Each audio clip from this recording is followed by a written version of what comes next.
শুভ দুপুর বন্ধুরা, সকলেই ভালো আছো তো? চলে এলাম আমি মৌসুমি আমার হেসেলে রোজকার মতো রান্নাবান্না করতে।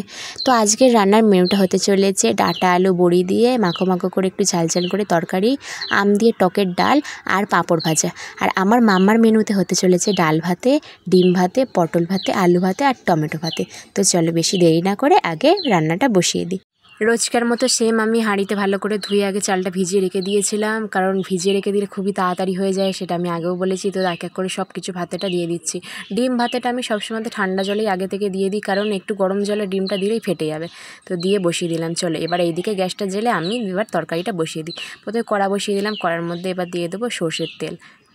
তেলটা গরম হলে এবার তেলের পর ছেড়ে দেবো আমার বিউলির ডালের বড়িগুলো। আজকে তরকারিটা কিন্তু আমি বিউলির ডালের বড়ি দিয়েই করছি। আর বড়ি ভাজতে বন্ধুরা এত তেল লাগে, পুরো মাছ ভাজার মতো সেম তেল খায়। তো ভালো করে লাল লাল করে বড়িটা ভেজে নিয়ে তুলে রেখে দিলাম। তারপর কড়ার মধ্যে তেল দিয়ে দিলাম পেঁয়াজ আর কাঁচা লঙ্কা। পেঁয়াজ কাঁচা লঙ্কাটা ভালো করে ব্রাউন ব্রাউন করে ভেজে নিলাম। তার মধ্যে এবার দিয়ে দেবো আমার ডাঁটা আলুগুলো দিয়ে কিছুক্ষণ ভালো করে নেড়ে চেড়ে নেবো। নিয়ে তারপরে আমি এক এক করে গুঁড়ো মশলাগুলো অ্যাড করে দেবো। প্রথমে দিয়ে দিলাম 1 চামচ হলুদ গুঁড়ো, 1 চামচ লঙ্কা গুঁড়ো, 1 চামচ জিরে গুঁড়ো আর 1 চামচ ধনে গুঁড়ো।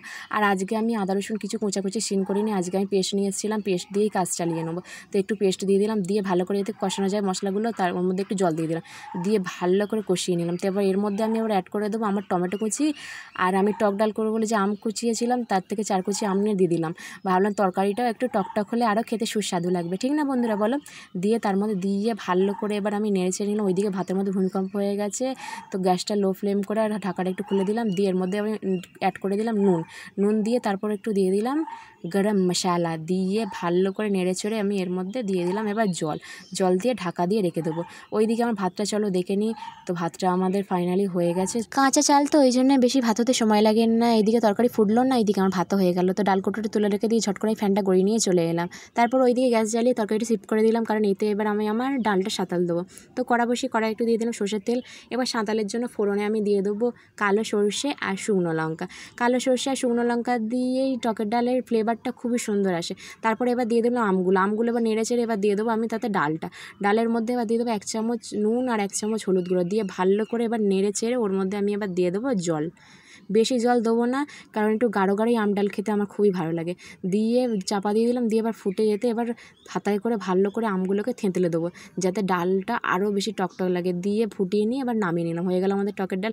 ওইদিকে তরকারিটা দেখি ডাঁটা আলু সব কিছু সেদ্ধ হয়ে গেছে। এবার দিয়ে দেবো আমার বিউলির ডালের বড়িগুলো, দিয়ে ভালো করে একটু নেড়ে চেড়ে শুকনো করে আলুগুলো থেঁতলে দিলাম, যাতে বেশি কাই হয়ে যায়। দিয়ে আমি নামিয়ে নিলাম।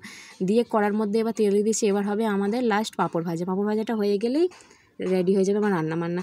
তো ডালের সাথে পাঁপড় ভাজার কম্বিনেশন হেভি লাগে, তাই না বন্ধুরা? আমার তো খুবই ভালো লাগে। তোমাদের কার ভালো লাগে আমার কমেন্ট করে জানিয়ে। তো আমার রান্নাবান্না রেডি হয়ে গেল, ওদের গরম গরম ভাত। আজকে সস টপার ডাঁটা আলু বড়ি দিয়ে তরকারি। দেখো বড়িগুলো একটাও ভাঙেনি, এরকম গোটা বড়ি দেখবে খেতে খুবই ভালো লাগে, খুব কাউ করে আওয়াজ হয়। তো তরকারিটা দেখো কতটা সুন্দর লাগছে। আর এইদিকে আমার হচ্ছে আম দিয়ে টকের ডাল, আজকে টকের ডাল দিয়ে ডাঁটা আলু বড়ির তরকারি, আর এইদিকে পাঁপড় ভাজা দিয়ে ভালো করে মেখে খেতে হেভি লাগবে। তো বন্ধুরা আজকের ভিডিওটা আমি এখানে শেষ করছি। টাটা বাই বাই, সবাই ভালো থেকো, দেখাবো অন্য একটু ভিডিওতে।